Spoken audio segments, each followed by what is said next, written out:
चलिए आगे बढ़ते हैं पश्चिम बंगाल की बातचीत, जहां पर जारी चुनावी हिंसा के बीच आज राज्यपाल केसरीनाथ त्रिपाठी प्रधानमंत्री मोदी और गृह मंत्री अमित शाह से मिलने पहुंचे। मुलाकात उन्होंने की और जिसके बाद ये अटकलें तेज हो गई कि सूबे में राष्ट्रपति शासन लागू किया जा सकता है। राज्यपाल पहले प्रधानमंत्री से उनके आवास पर मिलने पहुंचे, इसके बाद वो गृह मंत्रालय में अमित शाह से जाकर मिले। प्रधानमंत्री और गृह मंत्री से मुलाकात को राज्यपाल ने औपचारिक मुलाकात बताया है। उन्होंने कहा कि राष्ट्रपति शासन पर कोई चर्चा ही नहीं हुई, लेकिन उन्होंने गृह मंत्री को सारी स्थितियां बता दी हैं। डिटेल रिपोर्ट उन्होंने सबमिट कर दी है और आगे क्या फैसला लेना है ये गृह मंत्री या फिर प्रधानमंत्री तय करेंगे। आपको बता दें कि बशीरहाट में बीजेपी के 3 नेताओं की हत्या के बाद गृह मंत्रालय ने राज्य सरकार को सख्त एडवाइजरी जारी की थी, जिसमें सरकार को जनता का विश्वास बहाल बनाए रखने में नाकाम बताया गया। राज्य सरकार ने एडवाइजरी को खारिज कर दिया, जिसके बाद पीएम और गृह मंत्री से राज्यपाल की मुलाकात हुई और इस मुलाकात को बेहद अहम माना जा रहा है। तो बंगाल में जारी राजनीतिक हिंसा के बीच राज्यपाल केसरीनाथ त्रिपाठी ने केंद्रीय गृह मंत्री और प्रधानमंत्री से मुलाकात की है और इस मुलाकात के दौरान 48 पेज की एक डिटेल रिपोर्ट सौंपी गई है। और इस मुलाकात से पहले आपको यह भी बता दें कि दरअसल अटकलें क्यों तेज हुई राष्ट्रपति शासन की, क्योंकि राज्यपाल से मुलाकात से पहले अमित शाह ने एनएसए अजीत डोभाल के साथ मुलाकात की थी, आंतरिक सुरक्षा पर बैठक की थी और उसके बाद राज्यपाल केसरीनाथ त्रिपाठी से जब मुलाकात हुई 48 पेज की डिटेल रिपोर्ट सौंपी गई। उसके बाद इस बात की अटकलें तेज हो गई कि क्या सूबे में राष्ट्रपति शासन लागू करने का फैसला केंद्र सरकार ले सकती है। इस बीच टीएमसी ने इस पर तीखी प्रतिक्रिया दी है, बीजेपी की साजिश बताया है। सूबे में राष्ट्रपति शासन लगाने की साजिश बीजेपी की यह बताया है, यह आरोप लगाया है टीएमसी ने। तो पश्चिम बंगाल में चुनाव के बाद जो लगातार राजनीतिक हिंसा चल रही थी, उस पर जो सियासी तूफान मचा है वो आज दिल्ली तक पहुंचा है।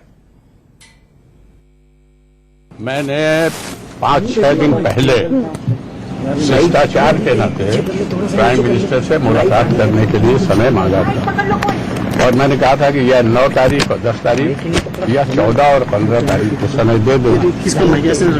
चांस की बात है कि उन्होंने 10 तारीख का समय दिया, तो शिष्टाचार की मुलाकात करने जा रहा हूं। इस बीच में 8 तारीख की घटना हो गई बंगाल की, तो अगर इसकी चर्चा होगी तो उसके बारे में जो जानकारी मुझे मैं जानकारी दूंगा, लेकिन मुख्यतः यह मुलाकात शिष्टाचार की मुलाकात है। राकेश सिंह हमारे साथ जुड़ चुके हैं, सीधे उनका रुख करते हैं। राकेश, कहने को तो यह शिष्टाचार मुलाकात कही राज्यपाल ने, लेकिन 48 पेज की डिटेल रिपोर्ट और जो अटकलें तेज हैं वो लगातार जो मुलाकातों का सिलसिला है उसके दम पर।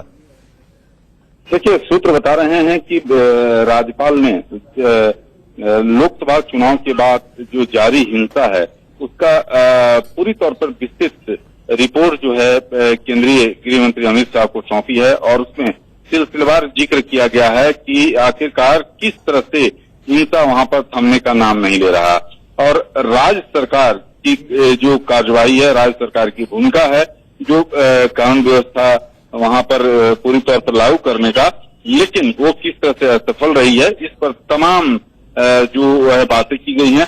अब ये देखना काफी महत्वपूर्ण होगा, क्योंकि जिस तरह से आपने देखा था सुबह ही कि पश्चिम बंगाल के बीजेपी के प्रभारी कैलाश विजयवर्गीय ने सीधा तौर पर सवाल खड़ा किया था और कहा था कि यहाँ पर स्थिति केंद्र सरकार अब हाथ पर हाथ धर कर नहीं बैठेगी, यानी केंद्र सरकार इस पर कुछ न कुछ विचार कर रही है।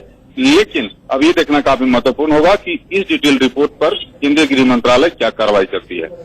बिल्कुल राकेश, और गवर्नर से मुलाकात से पहले अमित शाह की मुलाकात हुई थी एनएसए अजीत डोभाल से, आंतरिक सुरक्षा पर जो है एक समीक्षा बैठक भी हुई, उसके बाद ये मुलाकात तेज हुई। तो क्या इनको भी लिंक करें या फिर जो कहा केसरीनाथ त्रिपाठी ने कि सिर्फ शिष्टाचार मुलाकात थी वैसे ही देखें इसे?